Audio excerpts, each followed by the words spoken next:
வணக்கம் நண்பர்களே. சிவகாமியின் சபதம் கதை கேட்க வந்திருக்க உங்களை வருக வருகன்னு அன்போட வரவேற்கிறேன். இன்னைக்கு நாம பார்க்க போறது பாகம் 1 அத்தியாயம் 26. இந்த அத்தியாயத்திற்கு கற்கோவில்கள் அப்படின்னு கல்கி அவர்கள் பேர் வச்சிருக்காரு. வாங்க கதைக்குள்ள போயிடலாம். முக்கியமான விஷயம், இந்த வீடியோ பார்க்குற நீங்க இது வரைக்கும் நம்ம சேனலை சப்ஸ்கிரைப் பண்ணல அப்படின்னா முதல்ல சப்ஸ்கிரைப் பண்ணுங்க.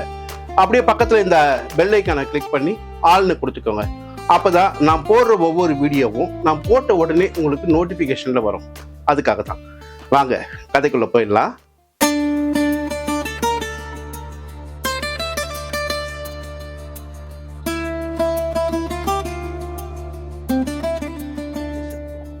கடல் முல்லைத்தீவின் தென் பகுதியில் விஸ்தாரமான வெட்டவெளி பிரதேசத்தில் 5 சிறு குன்றுகள் நின்றன.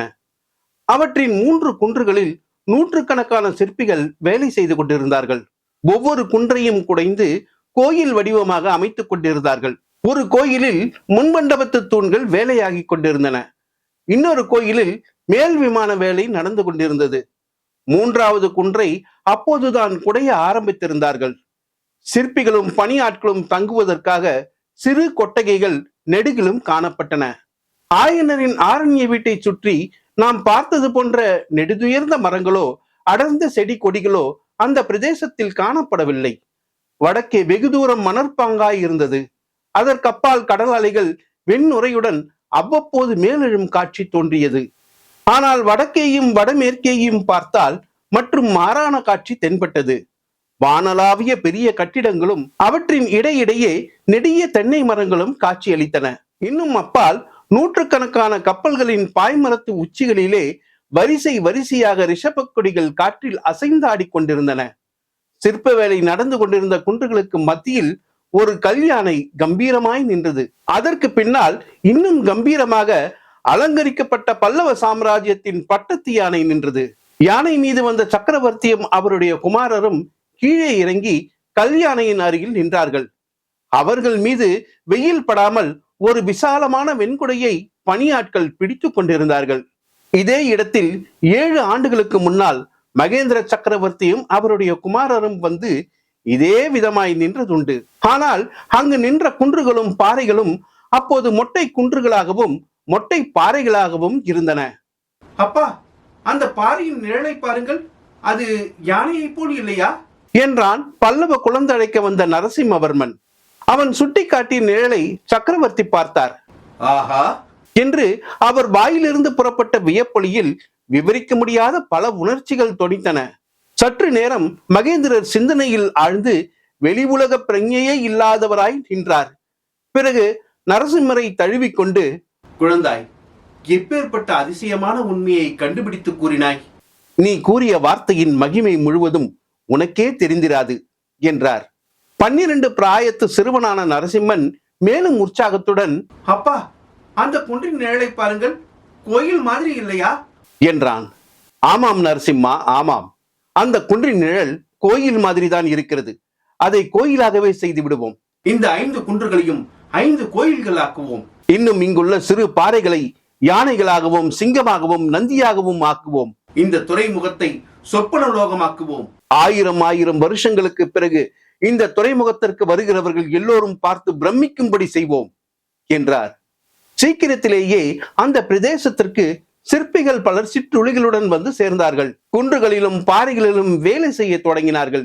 நேற்று வரை அமைதி குடிகொண்டிருந்த இடத்தில் நூற்றுக்கணக்கான சிற்றுளிகளின் சத்தம் கல் கல் என்று கேட்க ஆரம்பித்தது. புதர்களில் வாழ்ந்திருந்த சிறு முயல்கள் திடீரென்று எழுந்த கல்கள் சத்தம் கேட்டு வெளியே வந்தன. காதுகளை தூக்கி கொண்டு ஒரு நிமிஷம் வியப்புடன் கவனித்தன. பின்னர் அந்த இடத்திலிருந்து ஓட்டம் பிடித்தன. அன்று தொடங்கிய சிற்ப பணி இன்றைக்கும் அங்கே தொடர்ந்து நடந்து கொண்டிருந்தது. சக்கரவர்த்தியும் மாமல்லரும் அன்றைக்கு நின்ற அதே இடத்தில் இப்போது யானையாகவும் சிங்கமாகவும் ரிஷபமாகவும் உருவெடுத்திருந்த பாறைகளுக்கு அருகில் நின்று கொண்டிருந்தார்கள். நரசிம்மா, இந்த யுத்தம் இப்போது வந்ததில் பல வகைகளில் எனக்கு சந்தோஷம்தான். ஆனால் இந்த கற்கோயில்களின் வேலை ஒருவேளை தடைபட்டு விடுமோ? என் காலத்தில் இந்த திருப்பணி பூர்த்தியாகாமல் போகுமோ என்று மட்டும் கவலையாக இருக்கிறது. வடக்கே கன்னியாகுப்ஜத்தில் ஹர்ஷவர்தனர் வருஷந்தோறும் நடத்தும் உற்சவத்தை பற்றி தெரியுமல்லவா நரசிம்மா? தெரியும் அப்பா. சிவபெருமானுக்கும் சூரிய நாராயணமூர்த்திக்கும் புத்தர் பெருமானுக்கும் அவர் 3 கோயில்கள் எடுத்திருக்கிறார். அந்த 3 கோயில்களிலும் வருஷந்தோறும் உற்சவம் நடத்துகிறார். 3 மதத்தைச் சேர்ந்த பிரஜைகளும் வந்து ஒரே சமயத்தில் உற்சவம் கொண்டாடுகிறார்கள் என்று கேள்விப்பட்டிருக்கிறேன். நரசிம்மா, ஹர்ஷவர்தனர் இந்த பல்லவ ராஜ்யத்தை காட்டிலும் எவ்வளவோ பெரிய ராஜ்யத்தை ஆளுகிறார். அவருடைய செல்வமோ நம்மை விட பன்மடங்கு அதிகமானது. அவருடைய புகழ் இன்றைக்கு உலகமெல்லாம் பரவி இருக்கிறது. ஆனால் என்னுடைய உத்தேசம் மட்டும் நிறைவேறுமானால் ஹர்ஷர் மட்டுமல்ல, இந்த பாரத வருஷத்தில் இதுவரை எந்த அரசரும் சக்கரவர்த்தியும் அடையாத கீர்த்தியை பல்லவகுலம் அடையும். ஹர்ஷர் நிர்மாணித்திருக்கும் கோவில்கள் செங்கல்லினாலும் மரத்தினாலும் ஆனவை. 100 வருஷத்தில் அவை சிதைந்து மறைந்து போய்விடும். ஆனால் இந்த கற்கோயில்களுக்கு அழிவென்பதே கிடையாதல்லவா? இக்கோயில்களில் எந்த தெய்வங்களை எழுந்தருளச் செய்ய போகிறீர்கள் அப்பா? சிவபெருமான், பார்வதி தேவி, விநாயகர், சுப்பிரமணியர், சண்டிகேஸ்வரர் ஆகிய பஞ்சமூர்த்திகளுக்காகத்தான் இந்த 5 கோயில்களும் அல்லவா? இல்லை நரசிம்மா, ஹர்ஷவர்தனை காட்டிலும் அதிகமாக ஒரு காரியம் செய்ய போகிறேன். இந்த தமிழகத்தில் பரவியுள்ள 4 பெரிய சமயங்களுக்கும் 4 கோயில்களை அர்ப்பணம் செய்ய போகிறேன். ஒரு கோயிலில் சிவபெருமானும் பார்வதி தேவியும் விற்றிருப்பார்கள். 2வது கோயிலில் திருமாலும் திருமகளும் குடிகொள்ளுவார்கள். 3வது கோயிலை புத்தர் பெருமானின் பெரிய விக்கிரகம் அலங்கரிக்கும். 4வது கோயிலில் சமண சமயத்தை ஸ்தாபித்த வர்த்தமான மகாவீரர் எழுந்தருளுவார் என்று பெருமையுடனும் பெருமிதத்துடனும் மாமல்லர் கூறினார். ஆம் நரசிம்மா, உண்மையில் நான் சமண சமயத்திலிருந்து விலகி சைவத்தை தழுவியதே நமது ராஜ்யத்தில் இத்தகைய சமய சமரசத்தை நிலைநாட்டுவதற்காகத்தான். சைவ சமயமானது மற்ற சமயங்களையும் சம உயர்வுடன் கருதி போற்ற இடம் தருகிறது. மற்ற சமயங்களோ அவ்விதம் இடம் கொடுப்பதில்லை. இதை முன்னிட்டே சைவத்தை மேற்கொண்டேன். நமது சாம்ராஜ்யத்தில் உள்ள 4 பெரிய சமயங்களுக்கும் சமமான கௌரவம் கொடுத்து போற்ற எண்ணினேன். இதையெல்லாம் வெளியிடுவதற்கு என்மேல் புத்தர்களும் சமணர்களும் கொண்டுள்ள கோபம் தனியும் காலத்தை எதிர்நோக்கி காத்திருந்தேன். அதற்குள்ளே சமண முனிவர்கள் அவசரப்பட்டு எல்லா காரியத்தையும் கெடுத்து விட்டார்கள். சமண முனிவர்கள் கெடுத்து விட்டார்களா? ஆமாம், அவர்களால் வந்ததுதான் இந்த யுத்தம். காஞ்சியிலிருந்து நாற்புறங்களுக்கும் புறப்பட்டு சென்ற சமண முனிவர்கள் சும்மா இருந்து விடவில்லை. நம் நெடுநாளைய சிநேகிதர்களை கூட நம் விரோதிகளாக்கி விட்டார்கள். இந்த கங்கைப்பாடி துர்விநீதனுடைய தந்தைக்கு முடிசூட்டியது யார் தெரியுமா? உன் பாட்டனார் சிம்ம விஷ்ணு மகாராஜா தான். அந்த துர்விநீதன் இப்போது நமது பரம்பரை விரோதியான சலுக்க மன்னனுடன் சேர்ந்து கொண்டிருக்கிறான். புலிகேசியின் படை வீட்டில் ஜெயின மகாகவி ரவிகீர்த்தியும் துர்விநீதனுடைய குரு பூஜ்ய பாதரும் இருக்கிறார்களாம். சைனியத்துடன் சேர்ந்து அவர்களும் வந்து கொண்டிருக்கிறார்களாம்.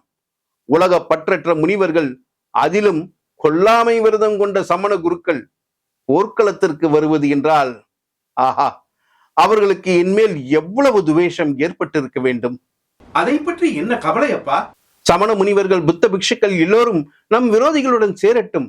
திரிநேத்திரதாரியான சிவபெருமான அருளாலும் சக்கராயுதத்தை ஏந்திய திருமாலின் கிருபையினாலும் நாம் வெற்றி கொள்வோம். வெற்றி தோல்வி பற்றி நான் அவ்வளவாக கவலைப்படவில்லை. என்னுடைய நோக்கத்திற்கு இடையூறு நேர்ந்து விட்டதே என்றுதான் வருத்தப்படுகிறேன் என்று சக்கரவர்த்தி கூறிய போது அவருடைய குரலில் துயரம் தொடித்தது. மாமல்லர் சற்று மௌனமாயிருந்து விட்டு, 5வது கோயிலை எந்த தெய்வத்திற்கு அர்ப்பணம் செய்ய எண்ணி இருந்தீர்கள் அப்பா என்று கேட்டார். மேலை நாடுகளில் சில காலமாக புதிதாக ஒரு மதம் ஸ்தாபனமாயிருக்கிறதாம். அதை ஸ்தாபித்த அவதார புருஷரின் பெயர் இயேசு கிறிஸ்து என்று சொல்கிறார்கள். அந்த புதிய மதத்தை பற்றிய விவரங்கள் இன்னும் எனக்கு தெரியவில்லை. தெரிந்தவுடனே அந்த புதிய மதத்தின் தெய்வம் எதுவோ அதை அந்த 5வது கோயிலில் எழுந்தருளச் செய்ய எண்ணி இருந்தேன். ஆனால் அதெல்லாம் பகல் கனவாய் போய்விடும் போல் இருக்கிறதே. மகேந்திரரின் யோசனைகளை கேட்டு பிரமித்த மாமல்லர், ஏன் பகல் கனவாய் போக வேண்டும்? யுத்தத்தினால் சிற்ப பணி ஏன் தடைபட வேண்டும் என்று கேட்டார். தடைபடாமல் இருக்க வேண்டும் என்பதுதான் என் ஆசை. யுத்தம் முடிவதற்குள் இந்த 5 கோயில்களும் பூர்த்தியாக வேண்டும் என்று விரும்புகிறேன். அதற்காகவே ஆயனரை இன்றைக்கு இங்கே வரச் சொல்லி இருக்கிறேன். அவர் நடுக்காட்டில் போய் உட்கார்ந்திருப்பதால் வேலை நிதானமாக நடக்கிறது. அவரை இங்கேயே தங்கி வேலையை துரிதமாக முடிக்கும்படி சொல்லி இருக்கிறேன். அதோ ஆயனரும் வந்துவிட்டார். நரசிம்மர் ஆவலுடன் திரும்பி பார்த்தார். அவருடைய ஆவல் பூர்த்தியாயிற்று. சற்று தூரத்தில் வந்து கொண்டிருந்த சிவிகையில் ஒரு பக்கத்தில் ஆயனர் எட்டி பார்த்து கொண்டிருந்தார். மற்றொரு பக்கம் பட்டப்பகலில் பூர்ணச்சந்திரன் பிரகாசிப்பது போல ஒரு காட்சி தென்பட்டது.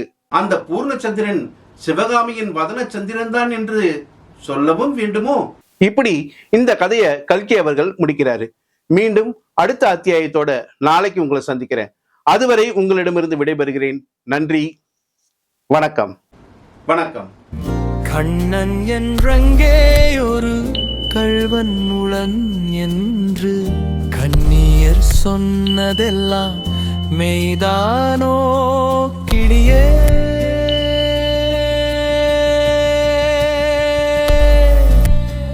வெண்ணை திருடும் பிள்ளை என்னுள்ளம் கவர்ந்ததென்ன, கண்ணால் மொழிந்ததென்ன, சொல்வாய் பைங்கிளியே?